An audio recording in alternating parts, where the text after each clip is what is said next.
gentlemen, thank you. It is with great pleasure that I welcome you all here tonight for the second edition of the European Private Hospital Awards. It is very, very nice to be back. Thank you so much for joining us. It is our honor to host this event under the high patronage of His Excellency, the President of the Portuguese Republic, Marcelo Rebelo de Sousa. With no further ado, please welcome the President of the Portuguese Association of Private Hospitals, Oscar Gaspar, on his opening speech, please.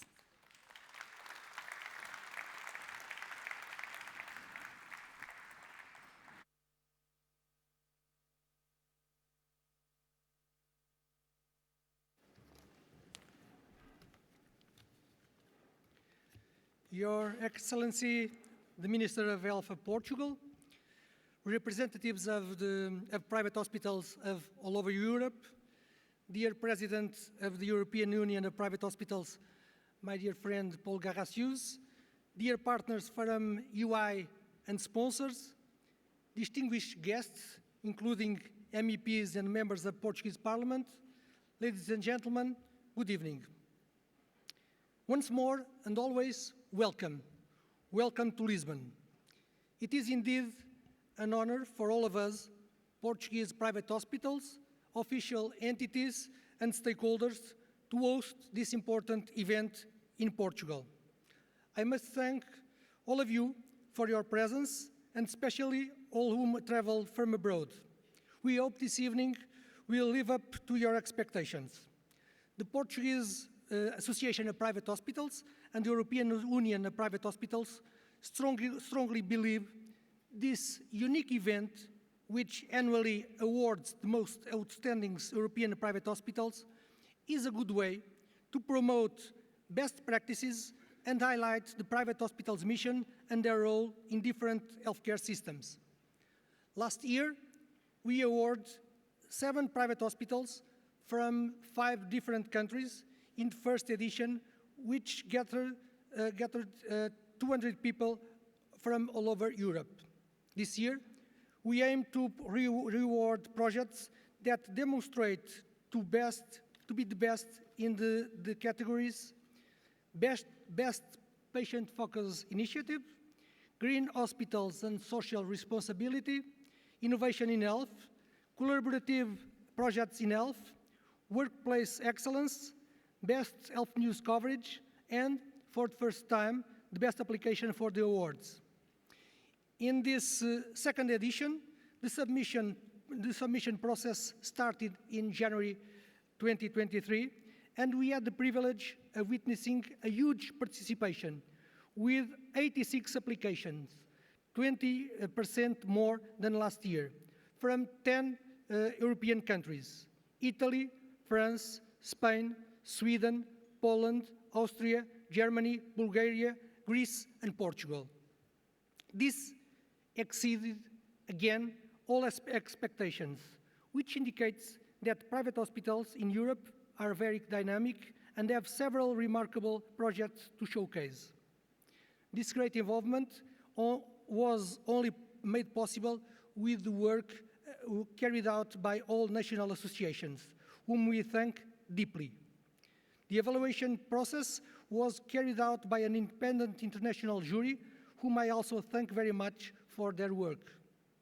Ladies and gentlemen, in the COVID period, health systems and all health institutions were subject to an unexpected and never-seen pressure. The truth is that the pandemic waves of 2020 and 2021 had consequences that are still very visible today. First of all, the care that was not provided during the pandemic is currently exerting strong pressure on health institutions, namely hospitals, with very high levels of activity. This increase of demand requires an increase in efficiency, and in this field, I think private hospitals can and do make an essential contribution, looking for new solutions and increasing productivity. All studies confirm that private hospitals can be a source of health system sustainability.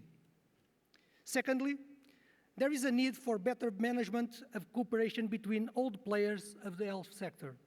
The pandemic has demonstrated the need for better and more efficient public policies and the importance of both sectors, public and private, to create more resilient and better integrated healthcare systems. The challenges we are currently facing are major. The biggest challenge is related to human resources and especially health professionals. Health is an area that is highly intensive in work, and no machine or artificial intelligence will replace the component of emotional intelligence and care that only doctors, nurses, and so on can ensure. Europe has a crisis of health professionals, so we have to know how to attract young people to this area, provide them with a motivating work environment, and promote their retention in a system that necessarily has to respond 24 hours a day, all year long. Even so, digital transition in health can leverage better services and empower patients. The European health data space is a clear example that policies should think in terms of healthcare system and not in terms of just one of its components. Things will work if and only if all parts are articulated in the interests of the citizens. A more circumstantial issue, but with a strong impact in Europe, is the invasion of Ukraine by Russia, which has originated millions of refugees in Europe and has had direct impacts on many countries. In human, social, and political terms, this is an intolerable situation. And in economical terms, this situation led to a rise in the energy costs, feeding the inflation. This not only affects the costs of healthcare, but also hampers the ability to maintain service levels and address the backlog of care resulting from the pandemic. Compounding the problem, we all know that the health sector works with regulated prices set by the governments.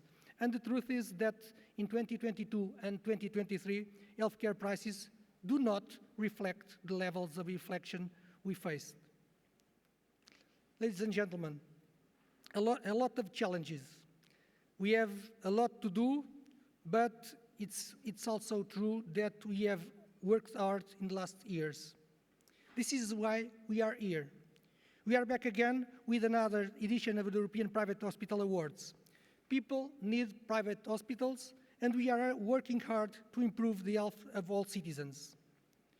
I look forward to finding out which one of the projects defining European private healthcare excellence. Thank you very much. Enjoy this evening. Thank you.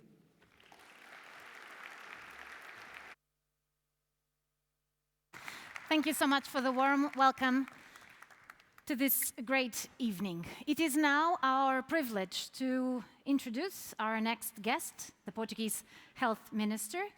Please welcome Dr. Manuel Pizarro in his opening speech too.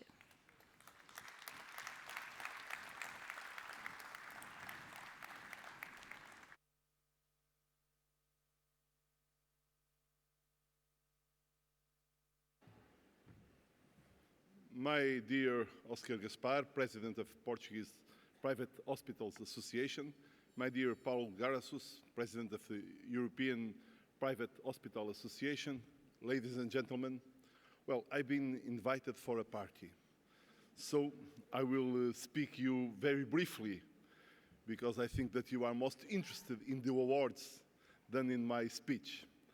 However, I want to welcome you all to this important ceremony, and I want to congratulate the Portuguese Private Hospitals Association for organizing that for the second year. It proves the vitality and the high performance of Portuguese private hospital sector, and it's very important that we show to the whole Europe that the kind of work that we are doing in Portugal. As Oscar Gaspar has said, the health sector is quite central in the society organization. And I think that we should look to the relation between public and private sector in the health area as a cooperation relation and not as a competitive relation. The same issues that Oscar addresses here as the main concerns of private hospitals are also the concerns of the public sector. Of course, we are all involved in the issue of fiscal sustainability for the public sector. This is not a question of the government. This is a question of all society. And we must make close cooperation to try to provide citizens with the most modern health care, assuring at the same time the fiscal sustainability for the public sector. So I think that we have areas where we can cooperate. We, I must say, even after the pandemic crisis, and even living in the world confronted with the consequences of the brutal invasion of Russia in Ukraine, we are happy guys. We live in a world of a great technical and scientific evolution, mainly in the biologic and health sector. We have new opportunities. We have a lot more things to offer to everybody, and this is good for people. But of course, it poses also to us some problems and some issues that we must solve. The issue of the shortage of human healthcare resources is perhaps the most difficult amongst others. And let's see, if we compete for these scarce resources, things will be even more difficult. We should build together the possibilities of giving a strong answer to the difficulties of people. I'm sure that in Portugal we are doing this way. And I'm sure that when the next award will be organized, I have heard that it will be in Romania, we will be there to show the progress of the healthcare area in Portugal. Congratulations to you all. I hope that you have a good opportunity to see our extraordinary country and our magnificent Lisbon city. Thank you.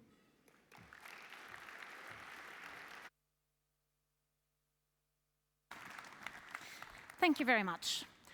While next, please welcome Miguel Amado from EY. He will talk to us about breaking down silos, the power of open EHR to drive innovation in healthcare. You're welcome, Miguel. Thank you very much, Andrea. Good evening, everybody. I will skip the formal introductions. Nevertheless, very happy to have you all here. It's an amazing evening, and it's in fact, I've seen a lot of familiar faces from last year, and I've talked with some of you, and I hope you enjoy. I'm going to make you a very, very brief 15-minute speech on something that we can all help, which is how can we break silos and with that help to innovate in health. I'm Miguel Amado. I work for EY. I've been dealing with the health sector for the past 6 years, but I've also been dealing with very complex transformation and digital transformation ever since I remember joining my professional life. We have undoubtedly 5 big forces that are currently impacting health and the world in general. We have socioeconomic forces. For health, applied to health, we are living longer. We are having more and more types of habits and different types of habits, and we have new diseases with that. We have a new number of chronic diseases. We have challenges that we didn't know until now. We have technology. Technology is invading us. It's not just specific technology, it's technology in general, and the connection between technological devices, programs, etc. We have a growing customer engagement. Customers, in this case and in our case, patients, have been ever more informed. They are digitalized. They know a lot of things. They know a lot of new things. Internet just put it all out there. So we, in fact, deal with a different breed of customers or patients. Like Oscar said very, very wisely, we are facing also a talent shortage. In fact, it's expected in 2030 that we'll have an 18 million shortage of health professionals. This is quite concerning. And finally, there's a huge pressure on finances. There's not enough money to do everything, so we are always asked to do more with less. And this drives, specifically in health, a new paradigm. So we are moving from the point of care from hospitals home. We are moving the data ownership from entities or organizations towards people. We are changing the reference point. It's not just the population we address, it's individuals, and precision medicine is one of these examples. The physician's role is changing. It's not just an authority now. It's more of a guidance. We all go to the internet and we think we know more than physicians, but we don't. Data interrogation, we now don't look at scarce and dispersed information, we look at integrated information. The interactions move from physical to virtual. We've been experiencing this ever since the pandemic, and it's a new reality. The access and cycle times, we now are not expecting for something to be open. We expect to access everything at any time. And finally, collaboration. We've moved from standard arrangements or structured arrangements to fluid access. And this, it's all about technology and data. And just a quick but a brief set of key KPIs that will help us look at the size of the challenge that we are dealing with. We had 1 trillion census in 2020 in the world. We have been producing, or each person has produced in 2021 around 50 terabytes of data. This is an incredible amount of data, not information, data. And if you look on a health perspective, only 20% are related to health records. Everything else affects our health, but it's not health records. And this is coming from technology that's on or in us. We have a lot of people now have digital watches to measure their pulse. We have smart wearables. We have nanotechnology. Well, we can have a lot of technology on us. Then this extends to our homes. A lot of people probably have Alexa or similar.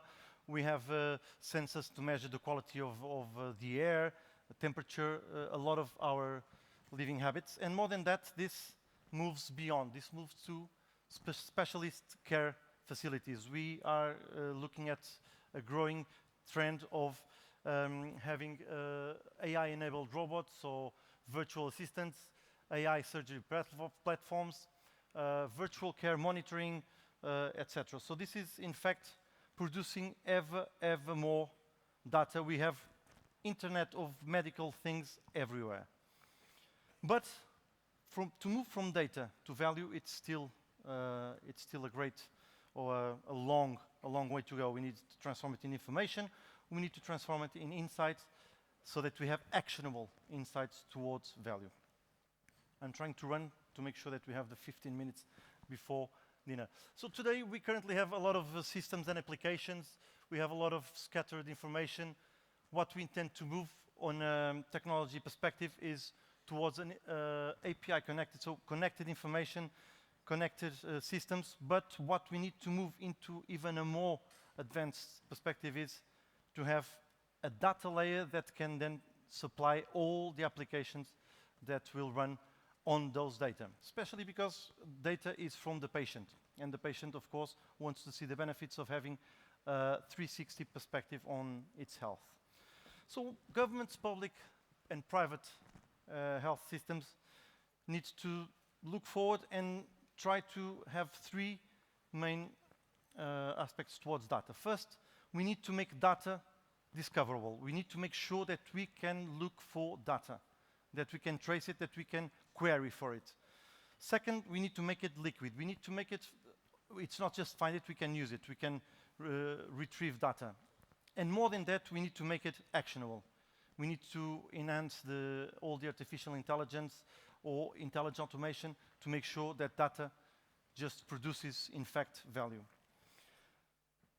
And data is critical for innovation, and that's the second aspect of what I wanted to pass across as a message. We are here today celebrating progress in healthcare. We are celebrating innovation. And we have one category for innovation, and funny enough, it's the one with more applicants, and also collaboration.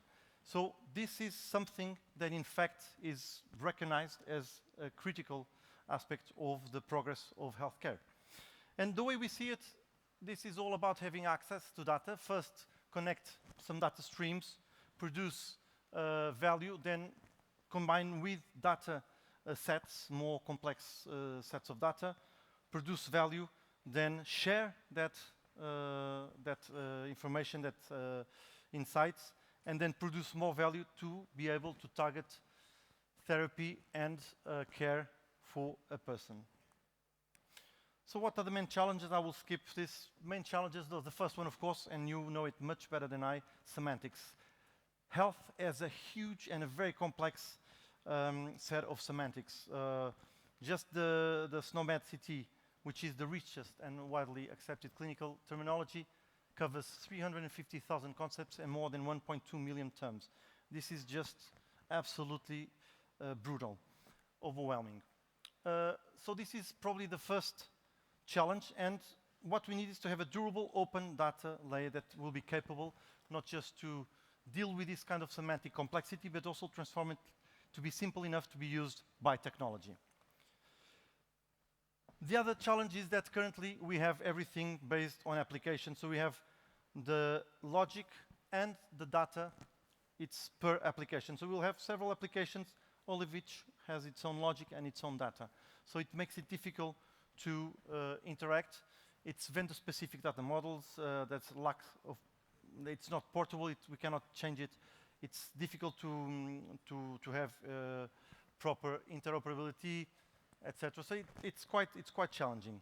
So what we want to move is towards a more integrated, but mostly where data is recognized and it's seen exactly the same way. It has the same context, it has the same standards. We can use it at any point in time by whoever wants to use it within an organization, with it cross-organization or even cross-countries. Every time that I have to go and I have to think myself of complex topics, I try to put it in a simple way. And normally I recur to my kids to try to understand and to explain to them something, because if they understand that, everybody should be able to understand. And I think that this is a good example. How does something like open EHR, open electronic health record works? And I look at it as Lego. And if I wanted to innovate when I was young, and fortunately kids still do it, I used Lego. And the way I see it is quite similar. So I want to make a query. I want to do a composition of information. In this case, the example is just what looks like a Fiat 600 Fiat built out of Legos. So I want to ask this, build me this car. So if I have all the Legos parts well defined, and if I have one of those instructions that would come with Lego to tell me how to build it, and if I would have the specific parts, like the wheels, which are just for cars, they will not be used for boats, then I would very, very easily get to the final part and will get all the parts so that I could build a car. And this is how this works. So if everybody understands the parts that are in play, if everybody understands the critical parts that joins everything, if I know all the specifics around the size and the connectivity of these parts, I can build whatever I want. And this is the beauty of something like OpenEHR. For innovation, it's the best thing that we can have, because I can then try to build a different car, I can innovate, I can build a 6-wheel car, I can build a truck, and all with the same pieces, and all with the same concept. So what we're talking about is having an open platform where the semantics, the concepts are all the same, and data, even if resides in different systems, can be queried, can be accessed through these same concepts. And what we have, we can have any application running on it. When I say application, because currently everything is quite simple to create, but it needs data. Where is that data? Oh, it's scattered around different systems.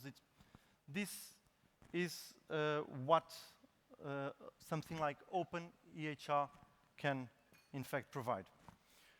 And some key features, just to, as out of curiosity and time's sake, it has the standardized data description, the language, the way to query it is standard. It's a rich set of governed common data models created by not just these domain models, but a lot of health professionals. So this is created by who understands about health, not by tech people or people from the information systems area. It's easy to create. It's vendor neutral. We don't need to depend on vendors. It has templates. You can use it quite easily. It can be used and accepted worldwide, and it's independent of terminologies. It has an advanced versioning mechanism that will ensure that data will progress across time and will allow me to have, as a patient, to see my own information throughout time, even if standards change, if anything changes. So it will keep the records and make it reusable. And is portable. It can move from one clinical data register to another one.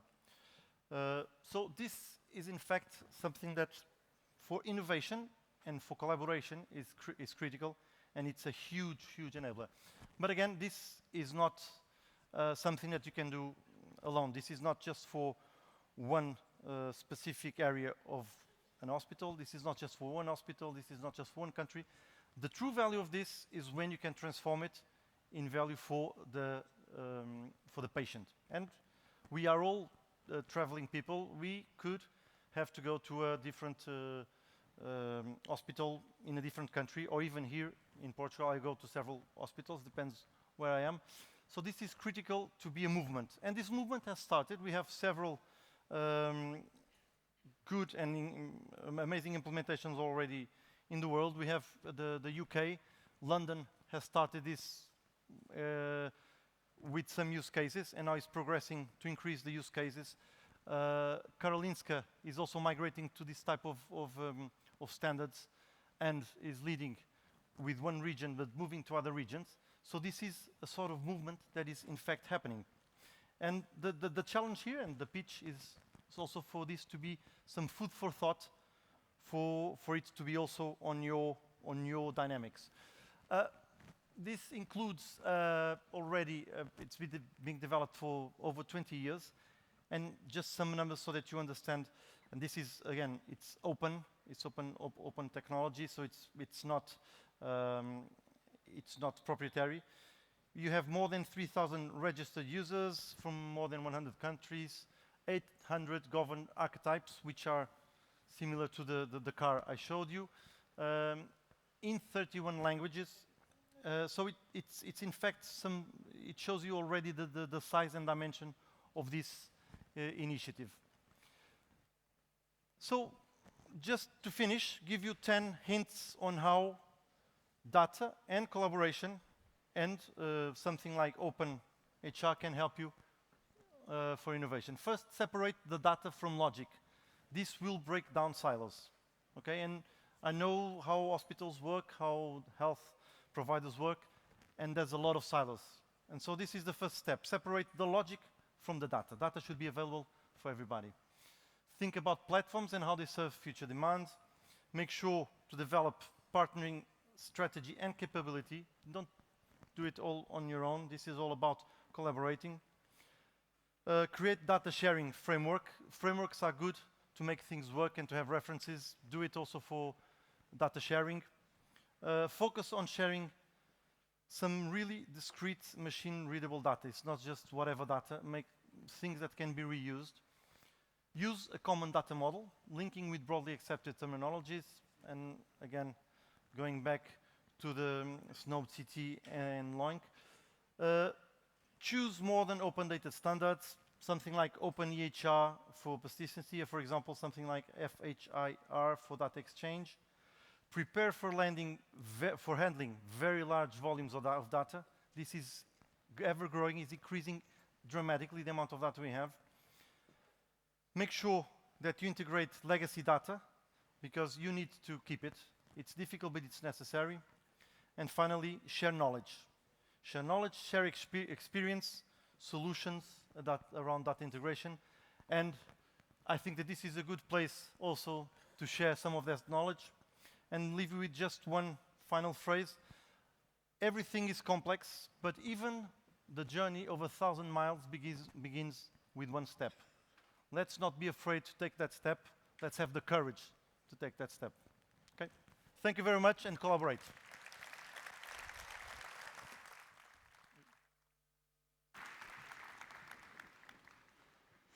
Thank you very much, Miguel Amado. Well, dinner will be served right away, and I'll be back later. So I hope you have a splendid evening, and we'll meet again later for the award ceremony. Have an enjoyable dinner. See you.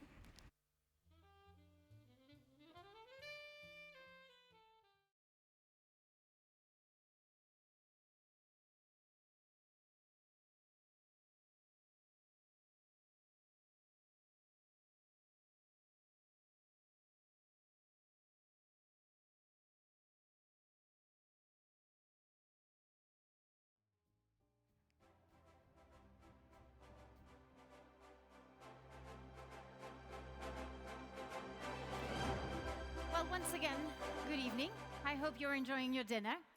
We have a surprise for you, and it's a very, very nice surprise.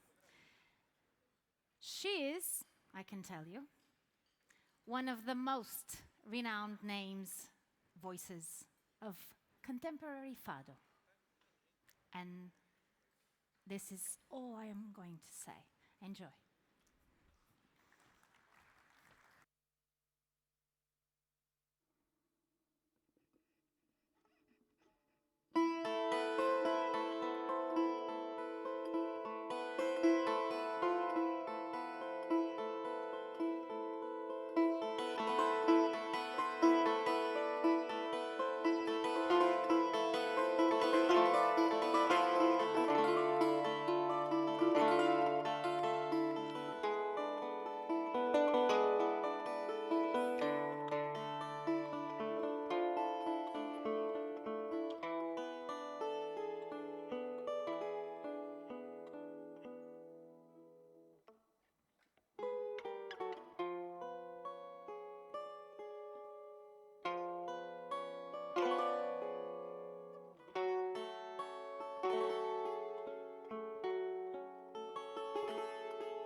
A rua do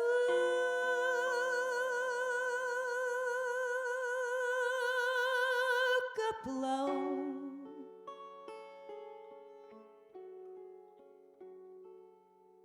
jungada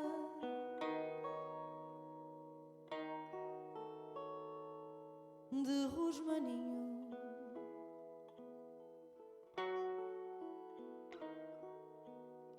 A rua do capelão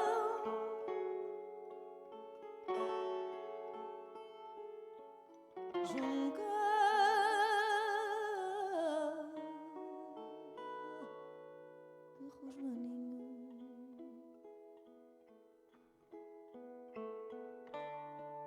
Se o meu amor vier cedinho, eu beijo as pedras do chão que ele pisar no caminho.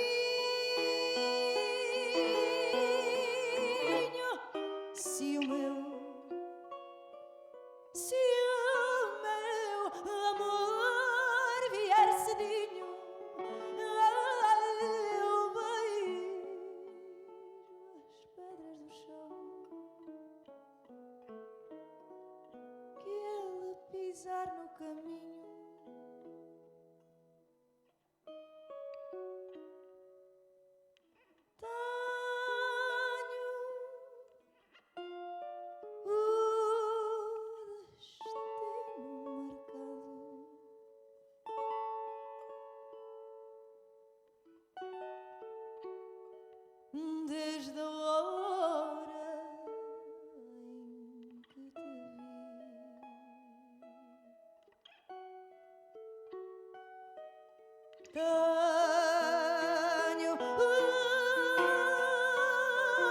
destino marcado.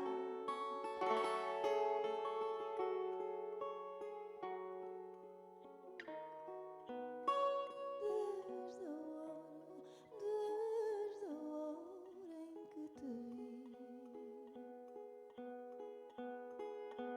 Oh, meu cigano adorado, viver abraçado ao fado, morrer abraçado a ti.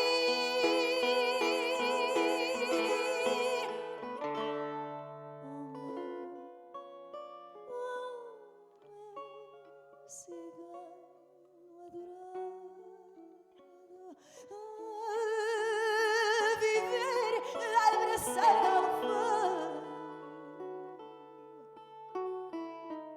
morrer abraçado a ti.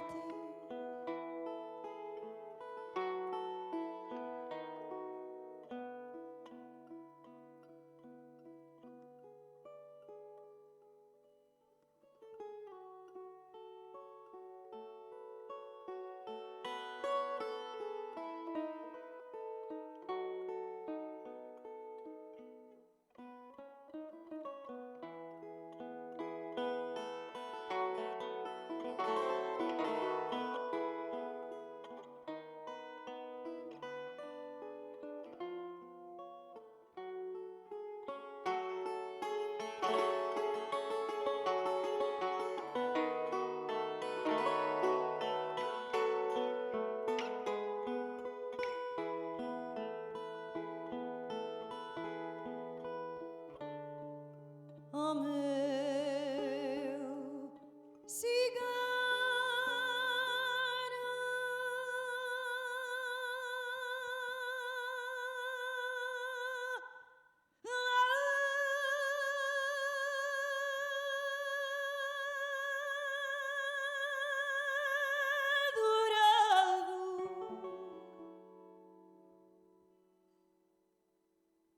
viver abraçado ao fado,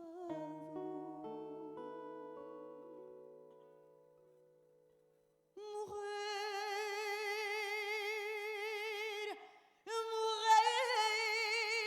abraçado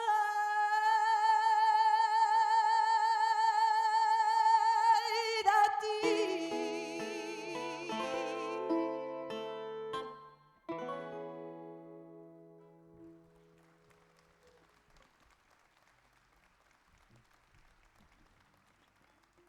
Muito boa noite, Rua do Capelão. E agora uma tradição muito portuguesa, tiro, liro, liro.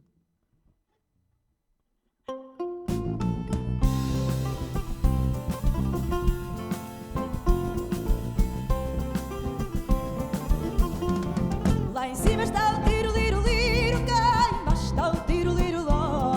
Lá em cima está o tiro, liro, liro, cá embaixo está o tiro, liro, ló. Juntaram-se os dois à esquina a tocar a concertina e a dançar o sol e dó. Juntaram-se os dois à esquina a tocar a concertina e a dançar o sol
tua mão na minha, tua para sempre. Tanto e toda e mais juntinha, assim tão ardentemente. Eu quero o corpo todo e sou desejo assim fervescente.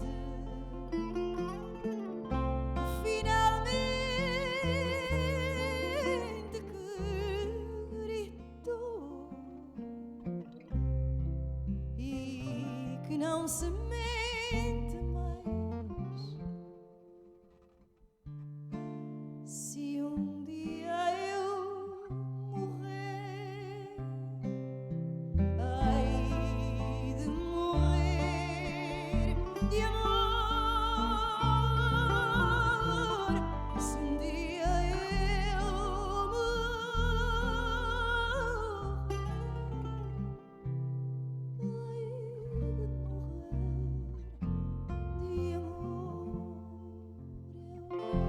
quero a solução,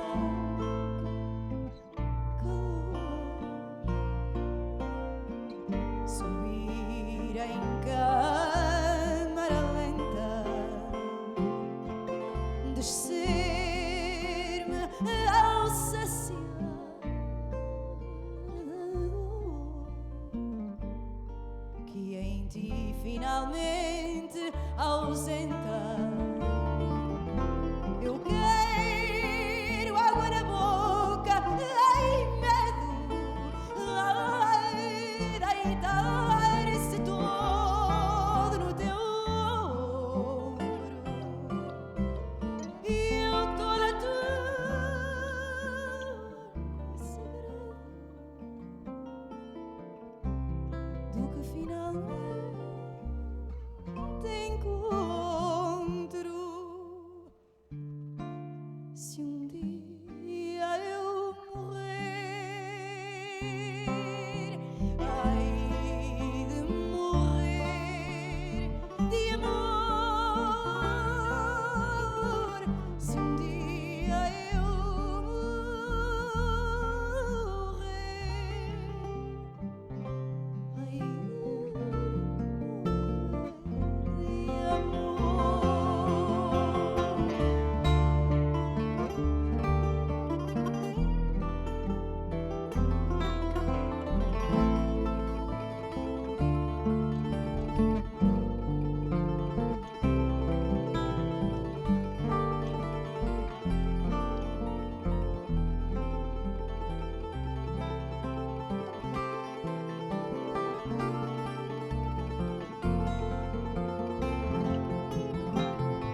Se um dia eu morrer, hei de morrer de amor. Se um dia eu morrer, hei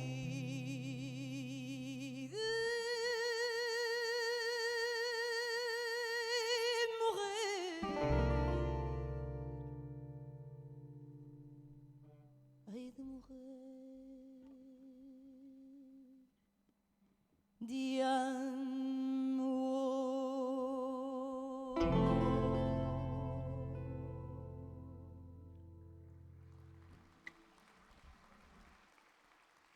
Muito obrigada.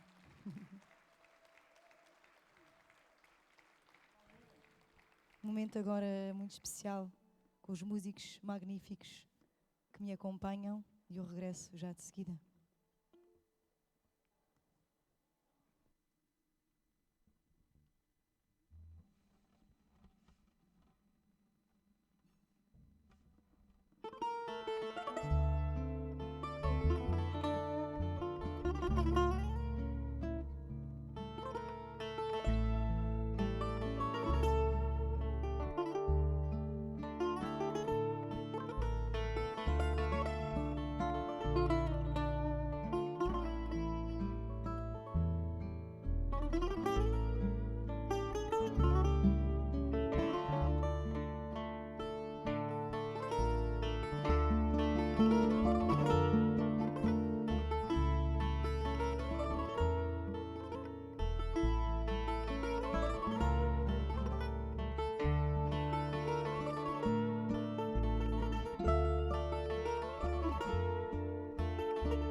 Eu sei, meu amor, que nem chegaste a partir, pois tudo em meu redor me diz que estás sempre comigo. Eu sei, meu amor, que nem chegaste a partir, pois tudo em meu redor me diz que estás sempre comigo.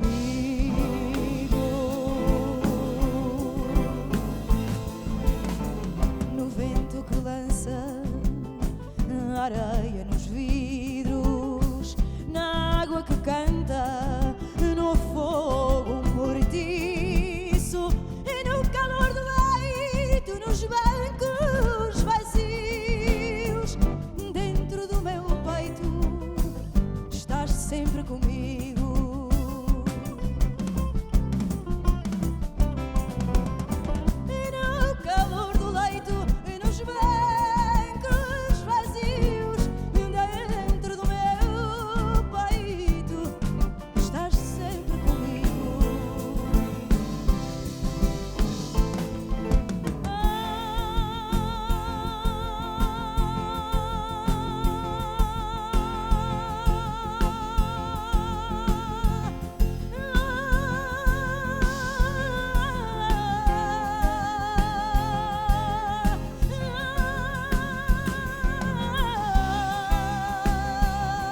obrigada. Thank you.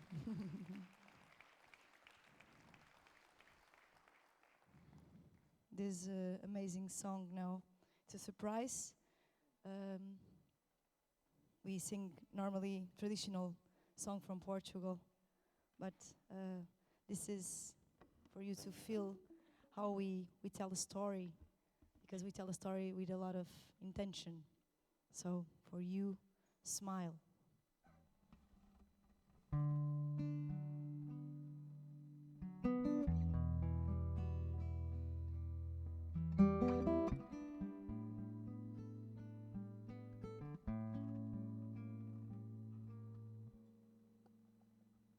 Smile, though your heart is aching.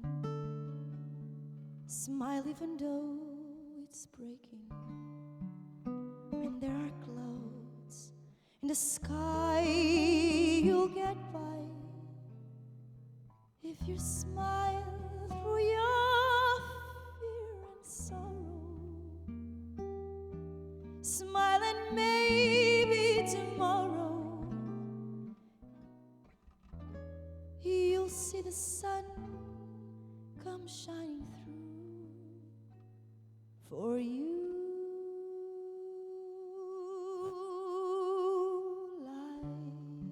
Light up your face with gladness, hide every trace of sadness, hold a tear, maybe ever so near.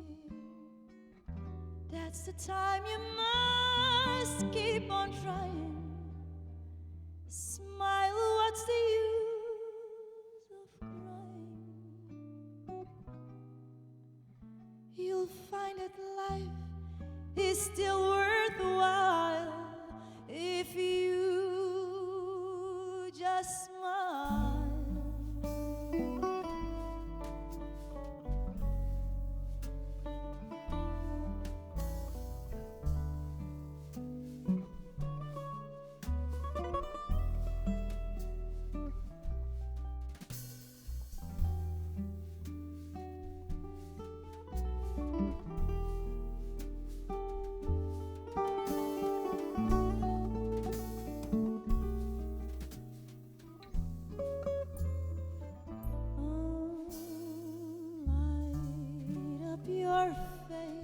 With gladness, hide every trace of sadness, hold a tear, maybe ever so near.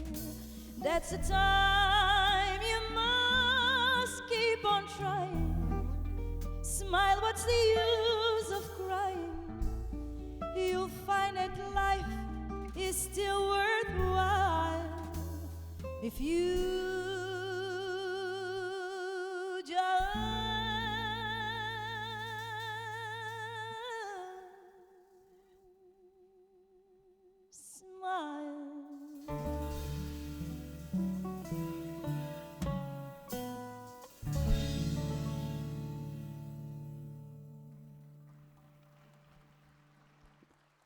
Thank you. Obrigada.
coisa boa.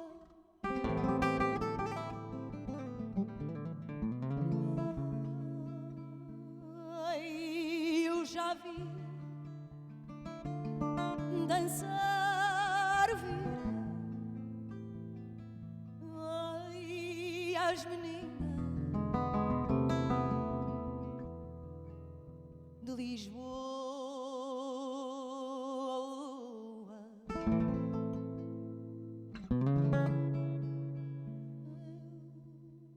Já vi dançar vir,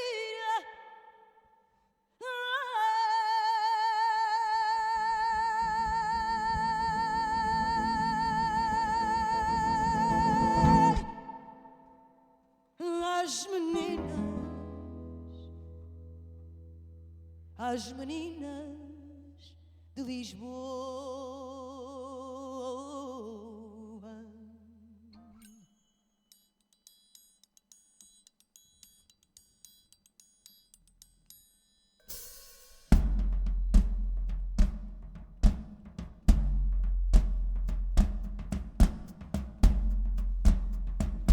E vira que vira e torna a virar, as voltas de vira são boas de dar.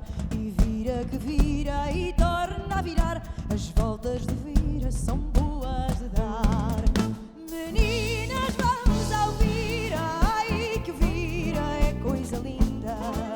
Meninas, vamos ao vira, ai que vira é coisa linda.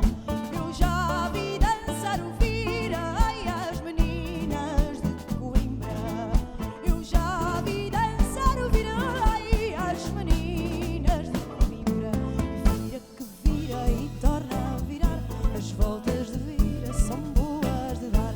E vira que vira e torna a virar, as voltas de vira são boas de dar. On the Portuguese guitar, Sandro Costa.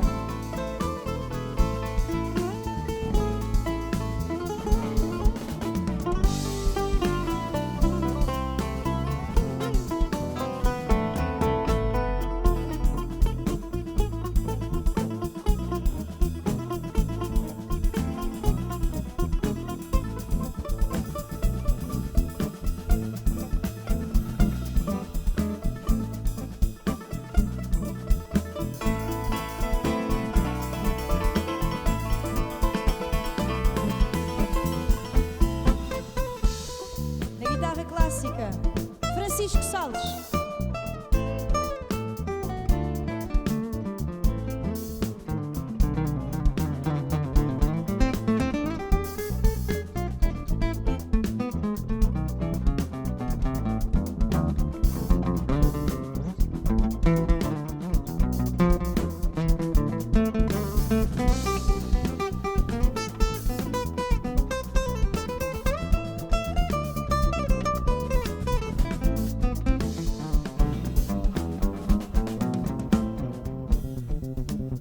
No baixo, o mestre Marinho de Freitas.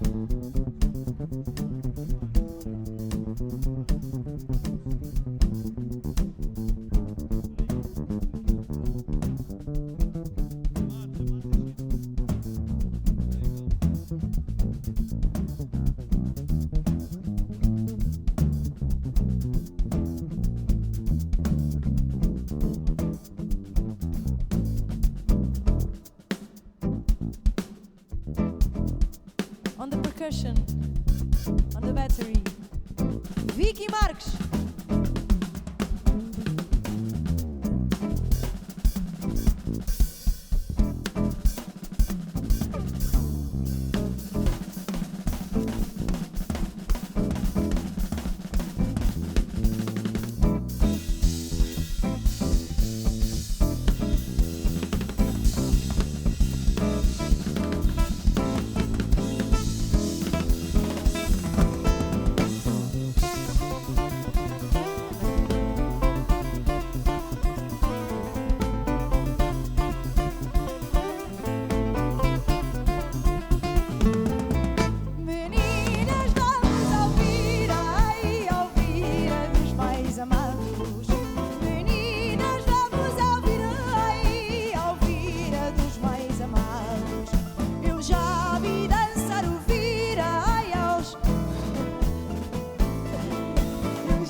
Muito obrigada.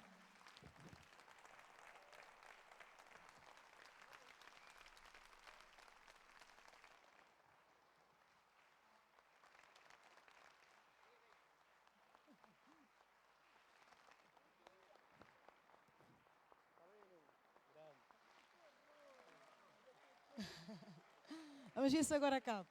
Ao Congresso dos Hospitais Privados, e vira que vira e torna a virar, as voltas do vira são boas de dar. Obrigada!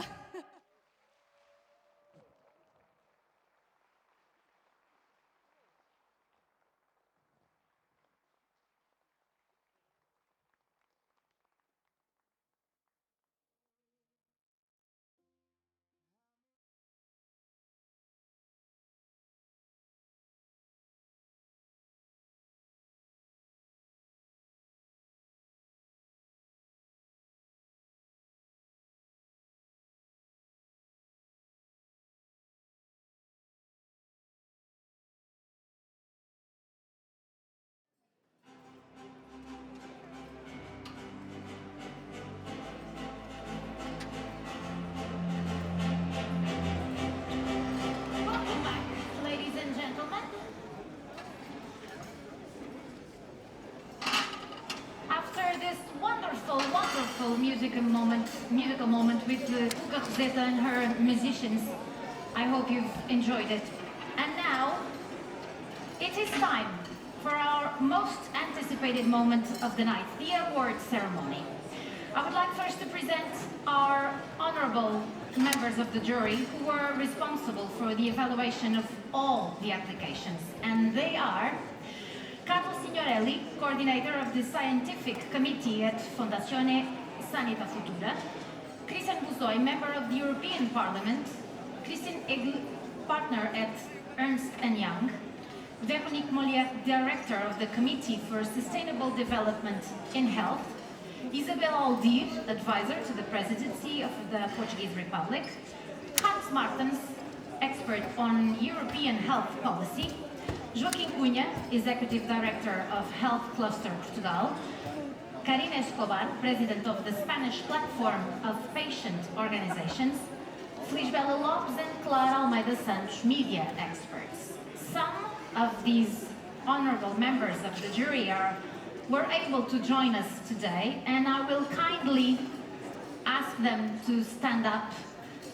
I am seeing some of the other guests standing up, but I would ask, thank you very much, our honorable members of the jury, thank you so much for your work. Thank you so much. We would like to recall that we have received 86 applications from 10 European countries, and this, I might say, it's quite an achievement. So now let's begin. And for that, I will ask three presents on this stage. First, the president of the Portuguese Association of Private Hospitals, Oscar Gaspar, por favor. The president of the European Union of Private Hospitals, Dr. Paul Garassus, and the Portuguese Health Minister, Manuel Pizarro. Thank you so much, gentlemen. You may join me on the stage. Thank you.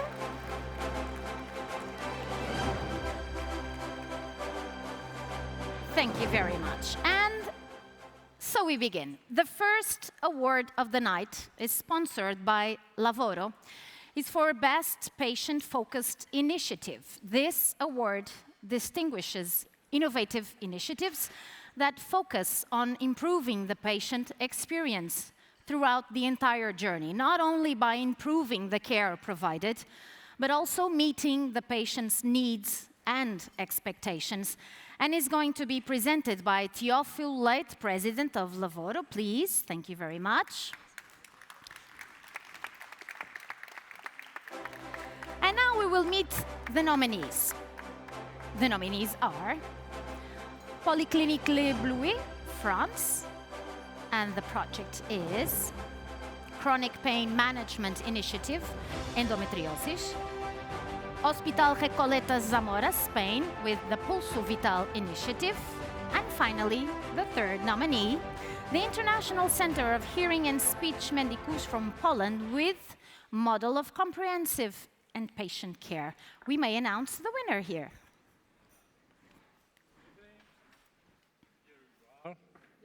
You can see is closed, so I will open in order to see what is in. And the winner is Hospital Recoletas Zamora.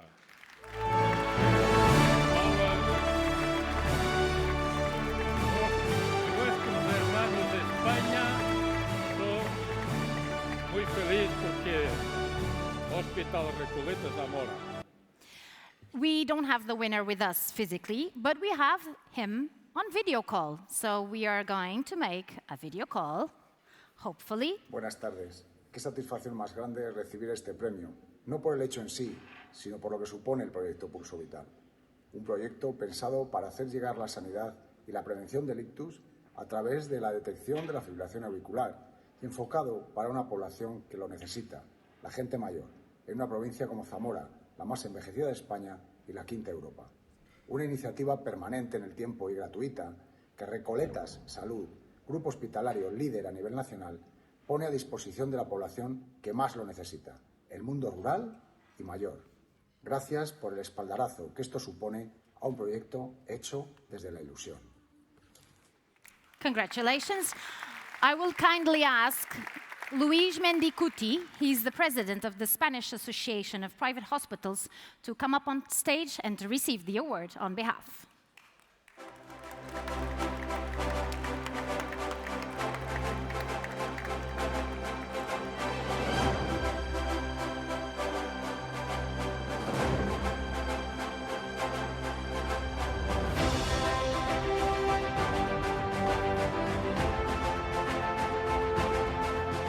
Could you please join the center of the stage, please, for the pictures?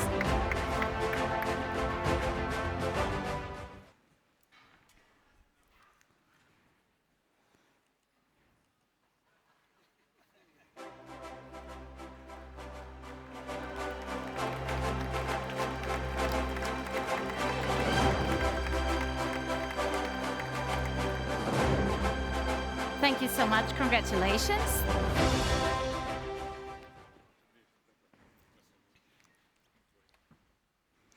And now we move on for the second award of the night. It is sponsored by Overpharma and Lapisan from FHC Group, and it's for green hospitals and social responsibility. This award distinguishes initiatives that focus on promoting a friendlier and more sustainable environment, and is going to be presented by Ana Isabel. She is the General Director, and Eugênio Nunes, Innovation Consultant of Overpharma.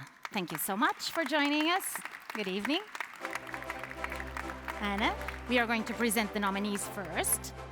And the nominees are, your envelope is right over there. Thank you so much. Podemos falar em português, mas é melhor falarmos em inglês so everyone can understand us. That's okay, I'll help you if that's needed.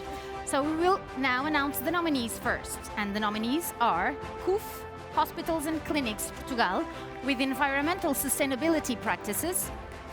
Hospital de Santa Maria, Portugal, with 12 months, 12 screenings. And CUF, Hospitals and Clinics Portugal, with the health of the environment, is also through us. And the envelope, please. Ana Isabel, se quiser aqui, se precisar de ajuda, diga.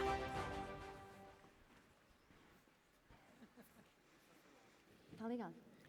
And the winner is CUF, Hospitals and Clinics.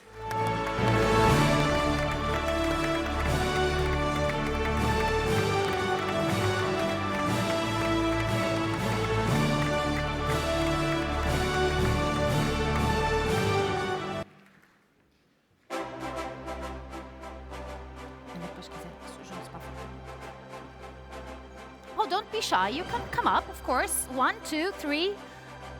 The team, the whole team.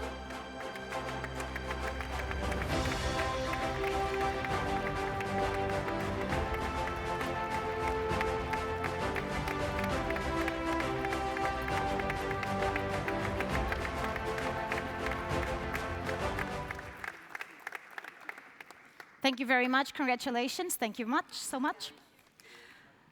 And now the third award of the night is sponsored by Reliance. It's for innovation in health. This award distinguishes initiatives that focus on promoting significant improvements in the healthcare service provided, as well as the clinical outcome for the patient.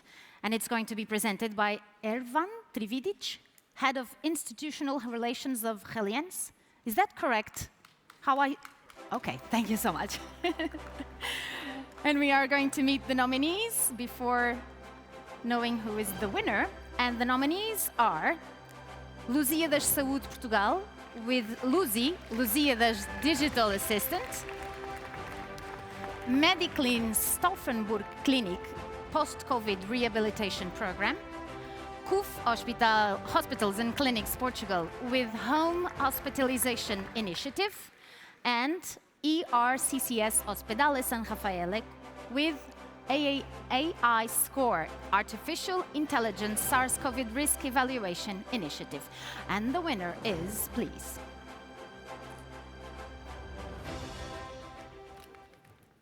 And the winner is, for this category, Lusíadas Saúde. Congratulations.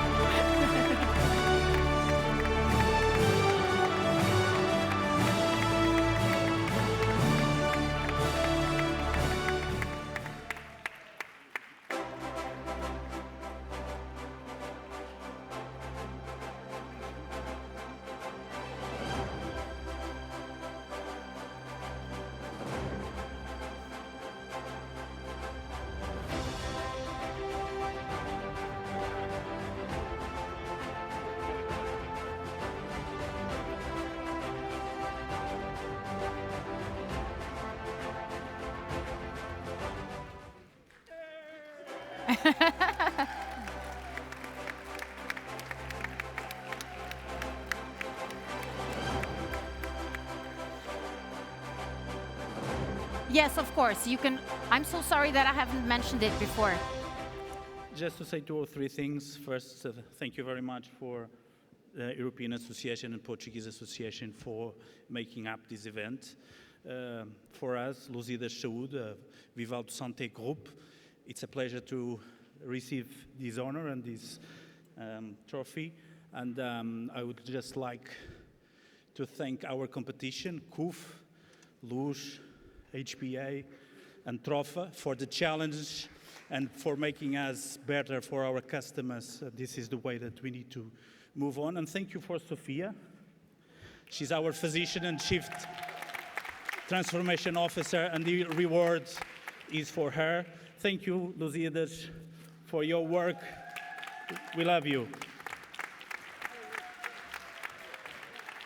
Thank you very much. Congratulations. And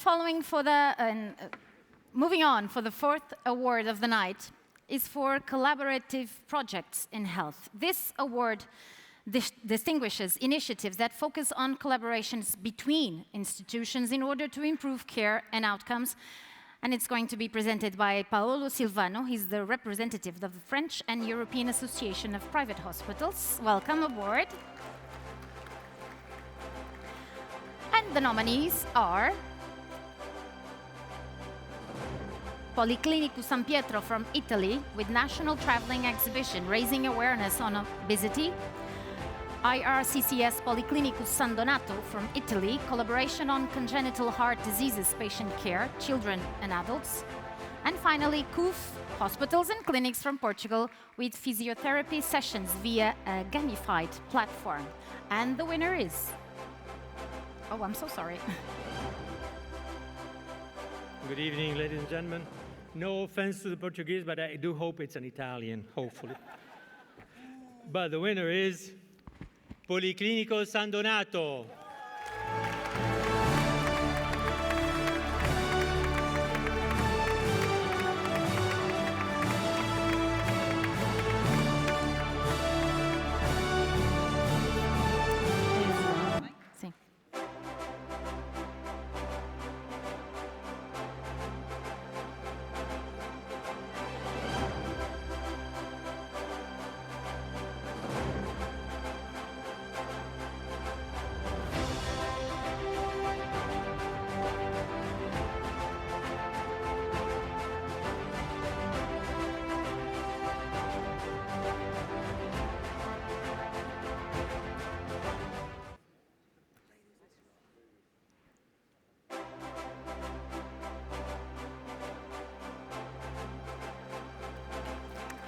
Ladies, if you want to address the audience, you may.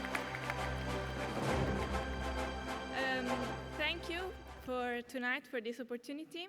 I want to thank on behalf of Policlinico San Donato and also on behalf of Ponte San Pietro, who collaborates with us, and also on Paolo Ferrero, the cardiologist who unfortunately isn't here tonight, but he gave a great contribution to this project. Thank you. Thank you so much. Congratulations. Thank you. And the fifth award of the night is sponsored by Medtronic. It's for workplace excellence. This award distinguishes initiatives that focus on promoting better workplace conditions and environment with proven results in optimizing the organizational performance and collaborations between professionals. It's going to be presented by Luís Pereira, Country Director of Medtronic. Please. Welcome. And the nominees are Hospital da Luz, Portugal, with training program for new hires, CUF Hospitals and Clinics with employees well-being promoting initiatives, and CUF Hospitals and Clinics with the CUF Inspira program. And the winner is the winner with the envelope with the winner. So this is a moment of a life, you know. I always wanted to say this, you know, and the winner is, and the winner is Hospital da Luz.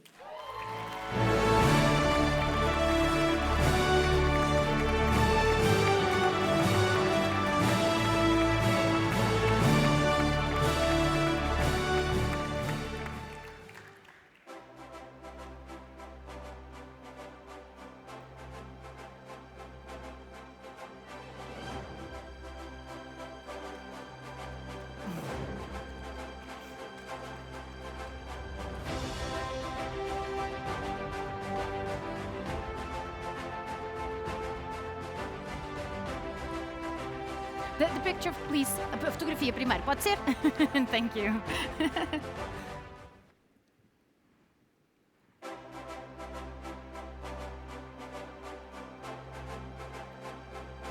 Agora sim. So thank you very much for this award. It's an honor to be here. Cristina did most of the work together with a very large team from Hospital da Luz, always supported by our executive committee, and it's really it's great, and it's, yeah, have a great night tonight. Today is not a good night for me to speak, but it's really a pleasure to win this award. Thank you very much.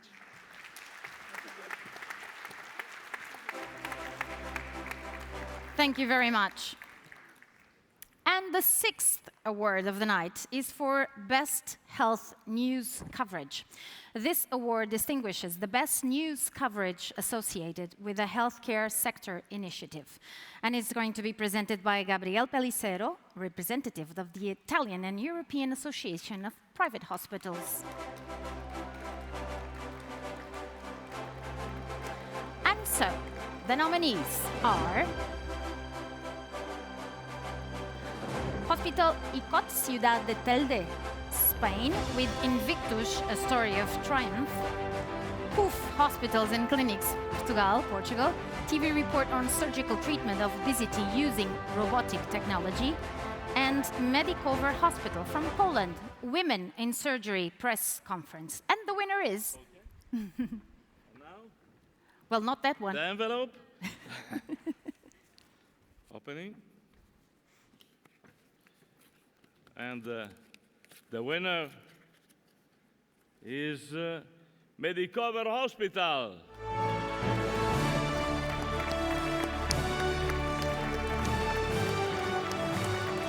Our winner is not with us, but on video call. Congratulations. Good evening, ladies and gentlemen. I feel so honored to accept this prize on behalf of Medicover Hospital, but also the organizations that co-organized the conference and the event, the workshop with us. So let me mention Women in Surgery Foundation and Synectic, the robotic system distributor who's made the connection with us. I would like to say that among surgeons in Poland, female surgeons account only for 13%. And if you think the situation is different in other countries, then it's not much different. In the UK, it's actually about 20%, France 16%, and Germany, you'll be surprised, it's only 7%. So I'm very excited to be able to work in the place that I can shape the landscape and change the landscape of how the situation of the health professionals looks like. Thank you very much. I will not take more time. I would like to also congratulate all other winners of the other categories and actually to everyone who's decided to take part in the competition. Thank you very much and have a great evening. Thank you so much. Congratulations. Thank you. And now, the 7th award of the night. It is sponsored by EI. It's for best application. This award distinguishes the best applications in terms, of clarity, promptness of submission, and the structure of the application. It's going to be presented by Miguel Amado, partner at Ernst Young, who has been here on the stage earlier. Miguel, please.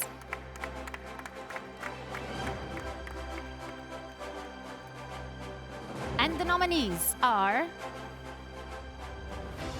CUF Hospitals and Clinics, Portugal, with the value at CUF data harmonization infrastructure, Policlinico San Pietro from Italy, with national traveling exhibition raising awareness of obesity, and CUF Hospitals and Clinics, the CUF Inspira program. Miguel, the winner, please.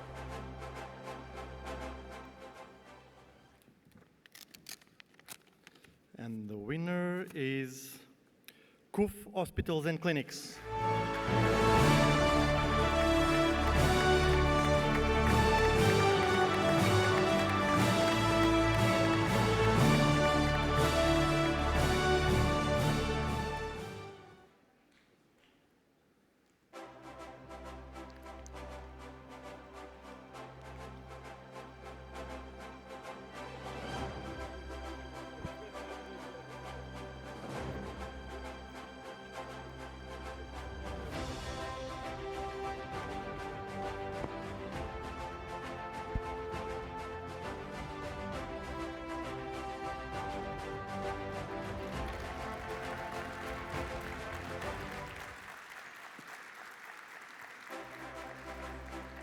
And now, please, a few words. Thank you, so sorry. Good evening, all. I would like to thank, on behalf of CUF, for both the awards. It is with great pleasure that we receive them, and give a special thank for all the teams involved in all the applications submitted. Thank you very much. Thank you. No need to step down, because I'm going to call upon stage all the winners of this evening, so we can all have a family picture. Is that okay? Thank you so much. Please, all the winners on the stage for the family picture. Every single winner of this evening who is in the room, thank you so much.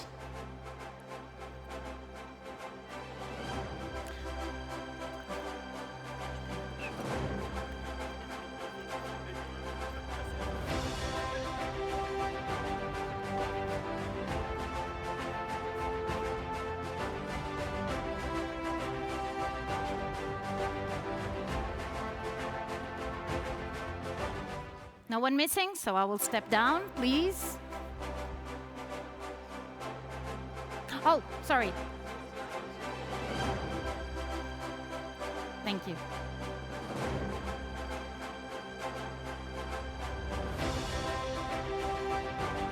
A little bit to your left, please. Yes. This lady is in charge. She is in charge, so please obey her.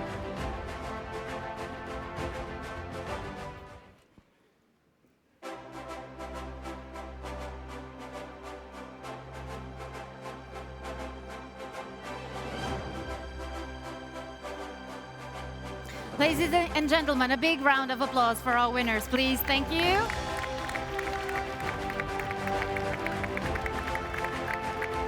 Thank you so much. I will now give the floor to Dr. Paul Garrosus, President of the European Union of Private Hospitals. Thank you very much.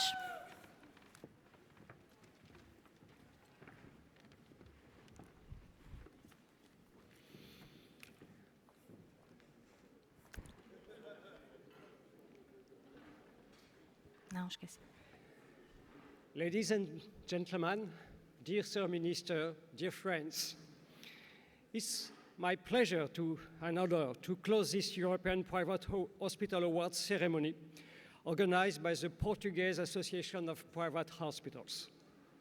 First of all, I would like to thank its president, Oscar Gaspar, who, for the second time, has accepted the responsibility and the challenge to provide us with such a successful event. I would also like to thank his entire team, who worked with talent and goodwill to ensure that everything was perfectly coordinated.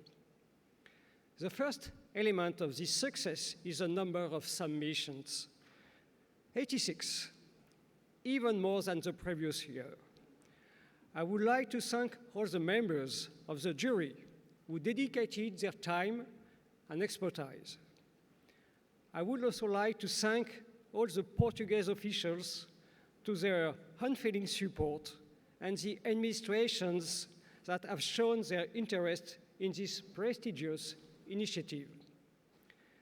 These words of gratitude are also a tribute to the involvement of a profession which, through such an event, expresses the strength of its commitment to the provision of accessible care for European citizens. We have collectively experienced unexpected trials as various crises have hit our continent one after the other. Whether the problems are on economic, health, or political nature, Europe has always been strengthened by the collective defense of its interests. The problems we have faced collectively has given us a new ambition to the Europe of health that we are calling for. Our generation has had the good fortune and the merit of preserving peace and economic and social development, which is our common good. Today, we are working for the generations to come, and we have to protect these achievements with our common values, including for the environment with our green hospitals.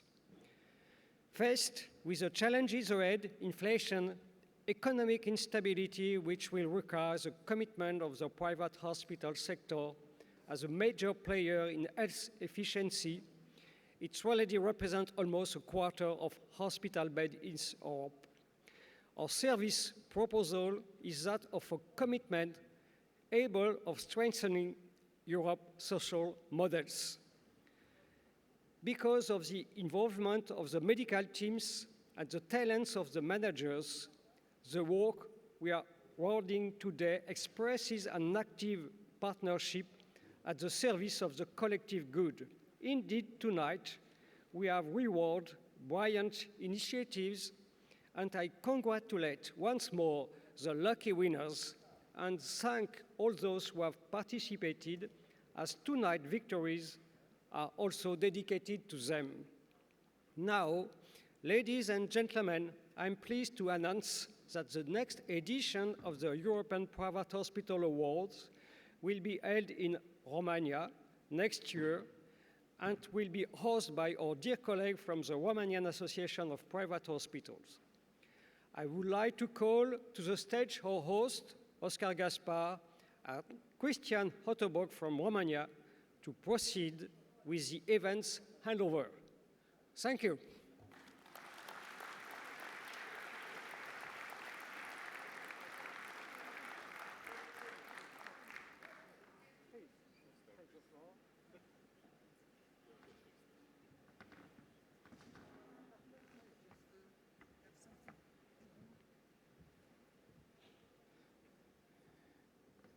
We are just organizing the transition, as you observe. Takes time.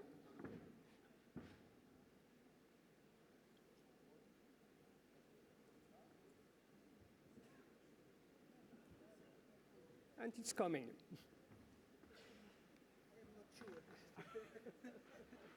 So what are we doing now, Oscar? Let's make a little... So, thank you very much, Oscar. It was great. We felt very well for the last 2 editions.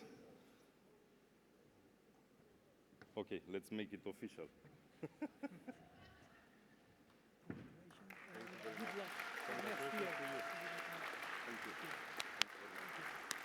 So I'm waiting for you in Romania next year. I promise you that I will make a special event and I will blow your mind. Thank you. See you next year.